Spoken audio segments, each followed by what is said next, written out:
সুরুচি বুটিকের নতুন কালেকশন চলে এসেছে। বেশ অনেক দিনের বিরতির পর সুরুচি বুটিক তোমাদের জন্য নিয়ে চলে আসছে এই সামনের যে গরম আসতে চলেছে তার জন্য ভ্যারাইটি অফ কালেকশন এবং বিয়ে বাড়ি থেকে শুরু করে সমস্ত অনুষ্ঠানের স্পেশাল স্পেশাল কালেকশন। আর বসন্তকেই তো আমরা কিভাবে বাদ দিই।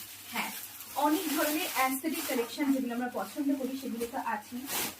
এর সঙ্গে আছে এরকম এক কালারের খাদি, যারা এক্সক্লুসিভ এক কালারের খাদি খুব কম দামে কিনতে চাইছো ভ্যারাইটি কালারের, তারা পেয়ে যাবে। এছাড়াও রয়েছে তোমাদের জন্য মাসলিন। এই মাসলিনের লাইভ আমি করছি না, এর জন্য অনেকে বলেছিল যে কেন করছি না মাসলিনের লাইভ, তো তোমাদের জন্য মাসলিনের কালেকশন চলে এসেছে। আর সেই সঙ্গে আছে এটা আমাদের সুরুচি বুটিকের ব্লাউজ পিস সহ, যে তোমাদের স্পেশাল ঢাকাই, সেই স্পেশাল ঢাকাইয়ের কালেকশন ব্লাউজ পিস সহ সমস্তটা লাইভ করতে থাকবো এখন সুরুচি বুটিকের পেজে। ফলো করতে কিন্তু কেউ ভুলো না।